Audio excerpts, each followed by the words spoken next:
주께서 허락하신 완전한 대로 나아가자라는 제목으로 말씀을 나누고자 합니다.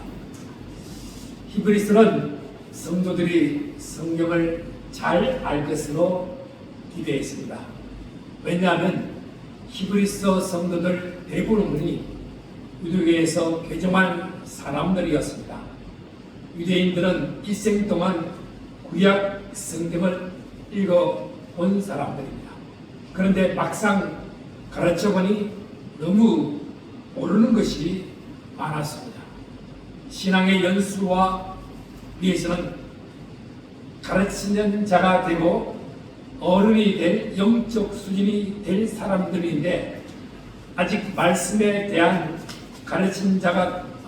말씀에 대한 지식이 어린 아이 수준을 벗어나지 못했고 오히려 퇴보하고 있었다는 것입니다. 그래서 화가 나서 이렇게 기록합니다.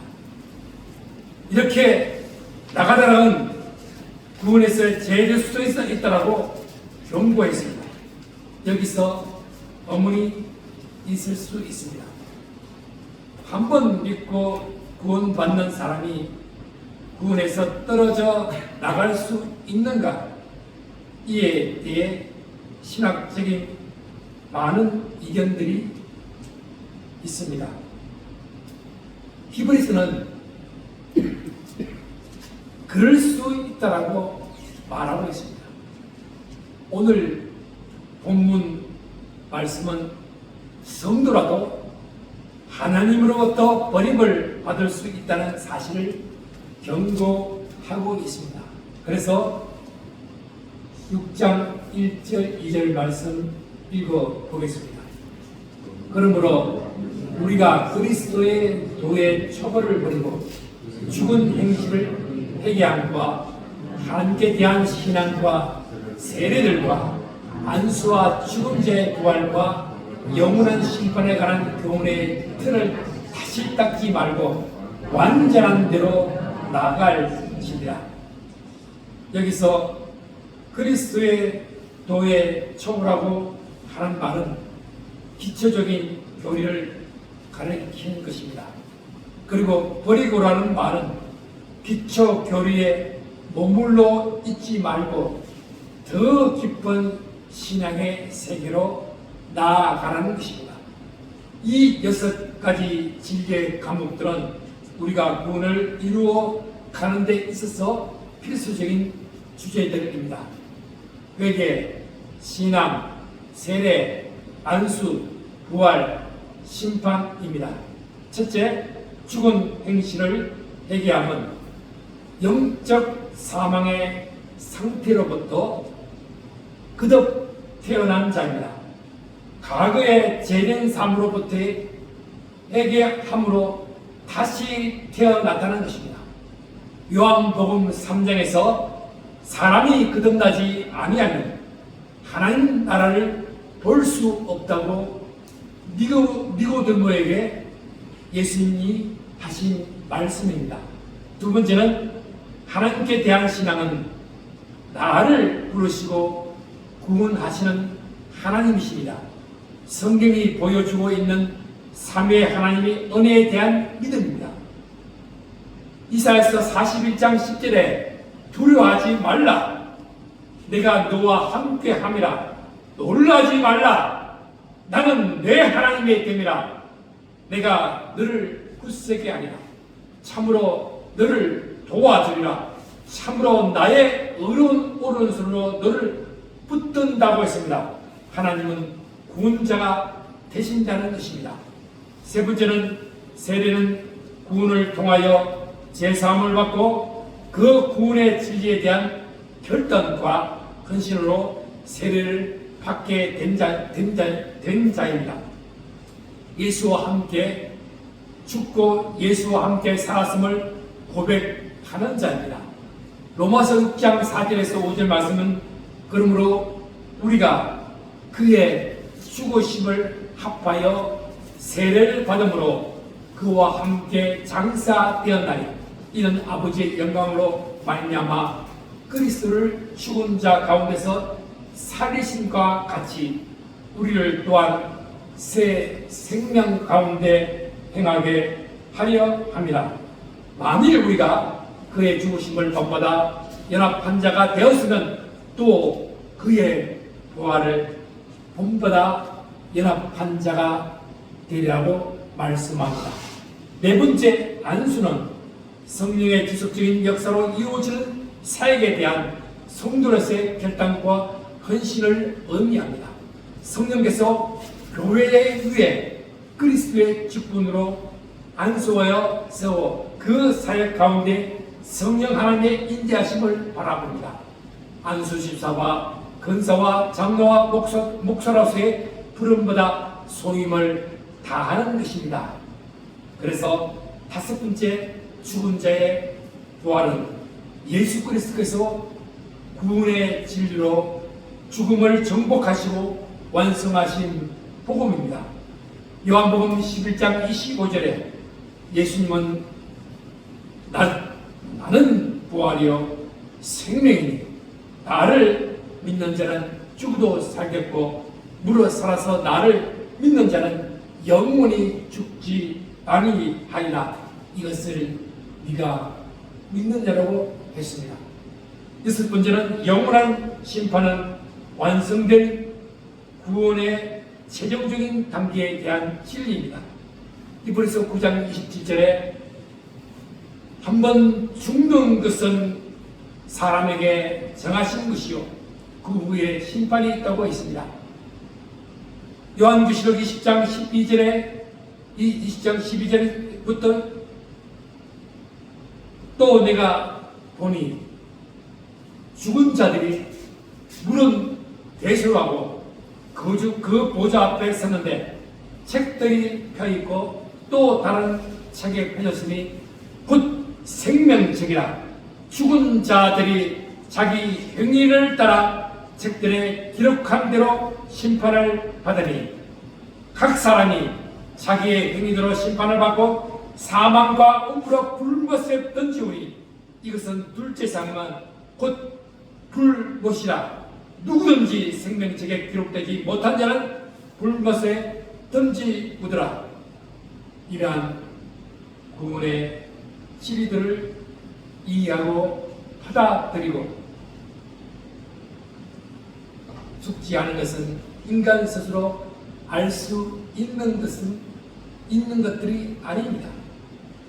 하나님께서 성령의 역사로 우리 심령 속에 임하시고 깨닫게 하시고 믿게 해 주셔야만 알게 되고 나의 것으로 받아들이게 됩니다.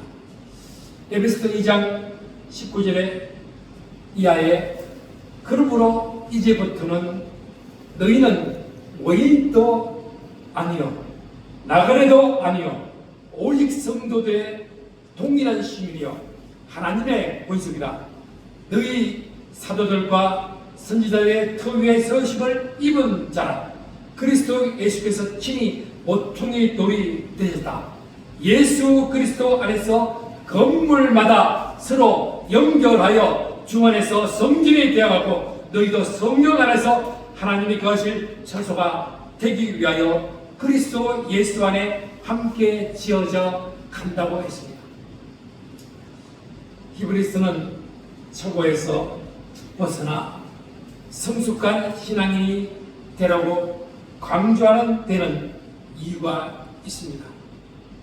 당시 성도들은 많은 박해와 고난의 삶을 살아가고 있습니다.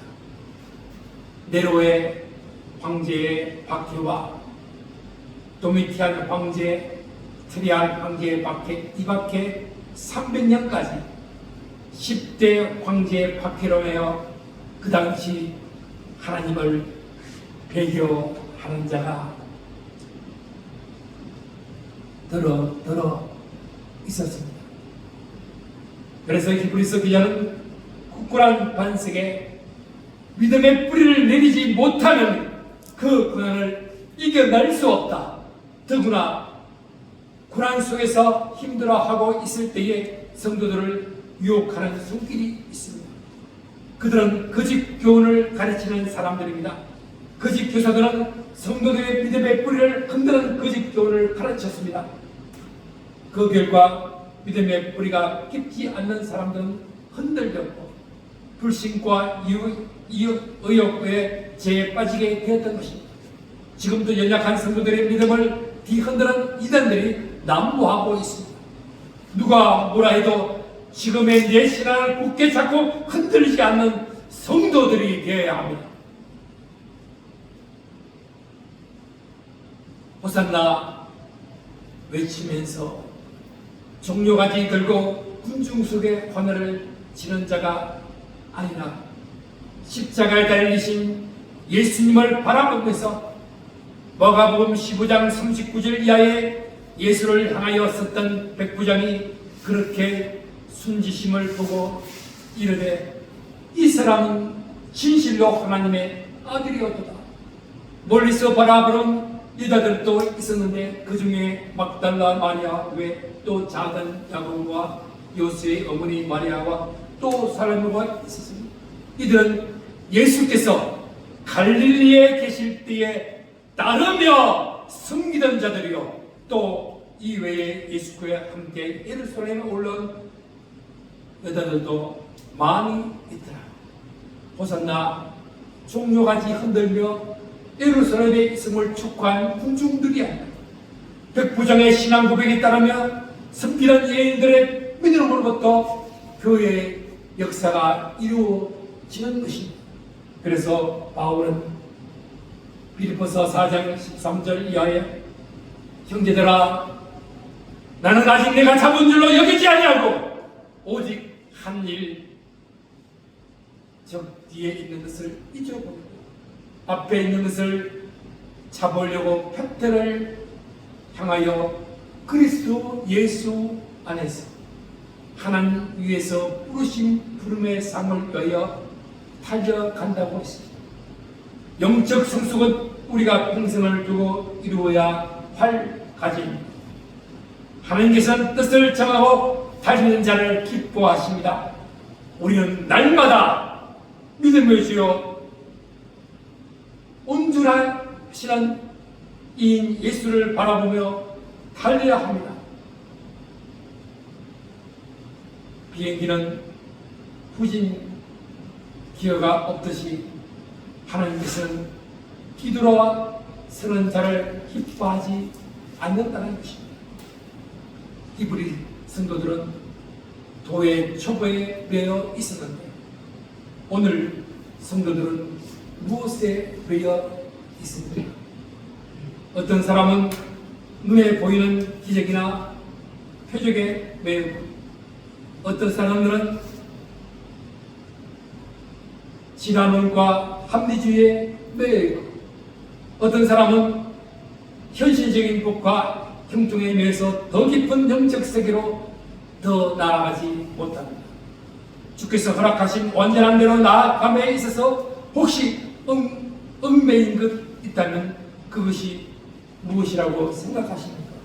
3절 말씀에 이렇게 말합니다. 읽어봅시다. 하나님께서 허락하시면 우리가 이것을 하리라. 모든 일이 내 뜻과 의지만으로 되지 않습니다. 우리의 신앙의 승속도 하나님의 도우심이 필요합니다. 신앙을 주시는 분도 하나님이시고 신앙을 자라게 하시는 분도 하나님이십니다. 우리가 흔히 범하기 쉬운 두 가지 실수가 있습니다. 하나는 스스로 힘으로 될 수 있는 것처럼 생각하여 염려하고 고민하고 있습니다. 또 하나는 자신에게 가망이 없는 것처럼 생각하여 체념하고 좌절하고 방종하는 것입니다. 하나님께서 허락하시면 안 될 일도 되는 것이고 하나님께서 막으시면 될 일도 안 되는 것입니다. 그러므로 우리는 오직 하나님께 대한 믿음과 기도와 순종으로 행하는 성도들이 되어야 합니다. 우리는 그렇게 할 수 있습니다. 주께서 허락하사 완전한 대로 나아갈 수 있습니다. 네가 꿈을 꾸지 않는 한 꿈은 절대로 시작되지 않습니다. 언제나 출발은 지금 여기입니다. 하나님께서는 우리의 믿음을 보고 계십니다. 그래서 히브리서 6장 4절에서 6절 말씀 읽겠습니다. 한번 빛을 받고 하늘 은사를 맛보고 성령의 참여마가 되고 하나님의 선한 말씀과 내세의 능력을 맛보고도 타락한 자들은 다시 새롭게 하여 회개하게 할 수 없나니 이는 그들이 하나님의 아들을 다시 십자가에 못 박아 드러내놓고 욕되게 합니다. 주께서 허락하심으로 완전한 대로 나아가야 됩니다. 이 말씀은 민감한 구절입니다. 한 번 빛을 받고 기독교 진리에 대한 지식을 가지고 있어도 믿음에서 떨어질 수가 있습니다. 예를 들면 발람은 진리의 눈이 띄인 자였습니다. 그러므로 그는 그의 열린 눈을 가지고 캄캄한 어둠의 길로 내려갔습니다. 발람과 마라는 나귀의 장미 그릇입니다.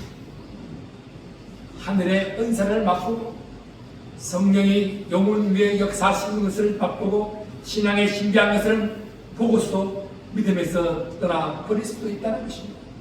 성령의 참여한 바가 되고 성령의 기적적인 은사를 맛보고 그리스도의 이름으로 마귀를 쫓아내고 기타 여러 능력 있는 일을 행하는 자들도 믿음에서 떨어질 수 있다는 것입니다. 하나님의 선한 말씀과 내세의 능력을 맛보고도 복음을 기쁨으로 듣고 위로를 받고 말씀을 많이 기억하고 있는 사람도 믿음에서 멀어질 수 있고 하늘나라에 가고 싶어하고 지옥에 가는 것을 두려워하는 사람도 변절을 할 수도 있다는 것입니다. 배교는 구원의 진리를 잘 모르고 그에 다니다가 잠시 방황하거나 아니면 일시적으로 심한 해에 빠져 방황하는 것이 아닙니다. 광야의 이스라엘 백성들은 하나님의 은혜를 많이 받았지만 다 쏟아버리고 말았습니다. 아무리 많은 은혜를 받아도 그것을 간직하지 못하면 소용이 없습니다. 은혜는 간직해야 하고 그 은혜에 감사할 때 신앙이 자라납니다. 불신과 불평과 원망으로 가나안 땅에 들어가지 못한 출애굽 1세대들이 그렇습니다. 주님께서 허락하신 완전한 대로 나아가려면 열매를 맺어야 합니다. 하나님께서 에덴 동산에 각종 식물과 과실 맺는 나무들을 두셨습니다. 그것들은 아담과 하와가 얼마든지 따먹고 살아가도록 하셨습니다. 타락하기 전에 에덴 동산을 각종 아름다운 열매와 식물들을 풍부하였습니다.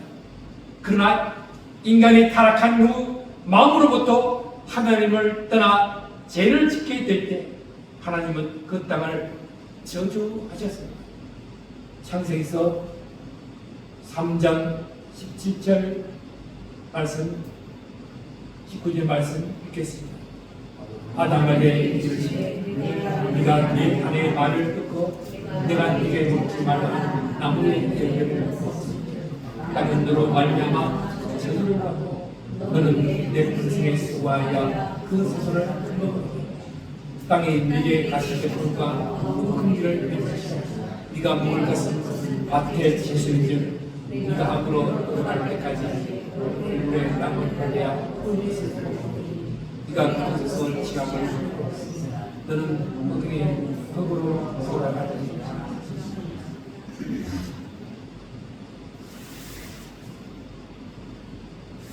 히브리서 6장 7절 말씀 읽어주시다. 땅이 그 위에 사주 내리는 비를 쏘아요. 박가는 자들이 쓰기에 합당한 제소를 내면 하나님께 복을 받고 만일 가시와 큰 길을 내면 그림을 받고 저주함에 가까워 그 마지막은 불사람이 된다. 땅은 마음과 영혼을 뜻합니다. 비는 성령의 은사를 의미합니다. 밭이 하늘로부터 내려는 햇빛과 비를 받아 사람이 먹을 수 있는 채소를 내면 사람을 기쁘게 하는 것 같이 우리의 마음과 영혼이 성령의 인도하심을 가운데 깨닫고 경험한 바를 아름다운 열매를 맺어 드리면 하나님께서 기뻐합니다. 그러한 성령의 놀라운 은혜를 받았음에도 불구하고 가시와 웅큼기를 내며 하나님으로부터 버림을 당하고 저주를 받게 되고 회개하지 못하고 계속하여 그러한 반역의 길로 가면 마지막에는 영원한 심판을 받게 된다는 경고를 하고 있습니다. 우리의 마음과 생각이 문제입니다. 이 마음을 오직 하나님께 정하고 굳게 믿고 나아갈 때 우리에게 영광스러운 참된 구원의 완성이 될 것입니다. 그래서 이사야서 26장 3절 말씀에 이렇게 말씀합니다. 심지가 견고한 자에게 평강으로 지키시니 이는 그가 주를 의뢰합니다. 사랑하는 성도 여러분, 우리들에게 주께서 허락하심으로 완전한 대로 나아가는 자입니다. 중보자 대제사장이신 예수님이 계십니다. 그분께서는 연약한 우리들을 잘 아십니다. 하나님께서 구원의 언약을 온전히 이루신 놀라운 은혜입니다. 또한 우리의 믿음으로 완벽한 구원을 보게 된다는 것입니다. 누구나 초보로 시작합니다. 그러나 초보에 머물러 있어서는 안 됩니다. 성숙한 신앙으로 자라가야 합니다. 우리의 신앙은 하루하루 자라야 합니다. 운전 초보일 때는 어떻게 합니까? 앞만 보고 갑니다. 사고가 날까 그렇기 때문에 손에 힘을 주고 오직 앞만 보고 운전합니다. 그러나 초보에서 벗어나면 옆 사람과 이야기하는 것도 자연스럽습니다. 주변의 아름다운 경치를 다 응하면서 운전할 수 있습니다. 그래서 운전하는 것이 즐겁습니다. 저는 운전하는 것이 제일 즐겁습니다. 두렵지 않습니다. 신앙도 마찬가지입니다. 초보일 때는 믿음 안에서 주어진 행복과 영적인 세계의 풍성한 은혜를 다 알지 못합니다. 그러나 초보를 버리고 성숙해져 갈수록 신앙이 아름답고 풍성한 은혜의 세계를 맛보며 기쁘게 살아갈 수 있고 어려움이 닥쳐도 두려워하지 않게 되는 것입니다. 주께서 허락하신 완전한 대로 나아가야 합니다. 그래서 영적인 풍성한 은혜의 세계에서 하늘의 기쁨과 행복을 누리는 삶을 살아야 합니다. 디모데후서 4장 15절에 이 모든 일에 전심전력하여 너희의 성숙함을 모든 사람에게 나타나게 하라. 신앙이 초보에서 벗어나 영적인 축복을 누리는 성숙한 신앙으로 자라는 성도님 되시기를 주님의 이름으로 축원합니다. 신앙의 초보에 머물러 있는 히브리서 기자의 마음이 어린아이와 같은 우리의 모습을 보여주면서 하지만 주께서 허락하신 완전한 대로 나아가자는 말씀을 주셔서 믿음의 성장을 하심을 감사드립니다. 이 모든 일에 전심전력하여 너의 성숙함을 모든 사람에게 나타나게 하라 말씀하시니 주님의 말씀에 갈릴리 여인들이 고백같이 예수님을 따르며 섬기는 자가 용천교회가 되게 하여 주시옵소서. 예수님의 이름으로 기도합니다. 자, 누가 600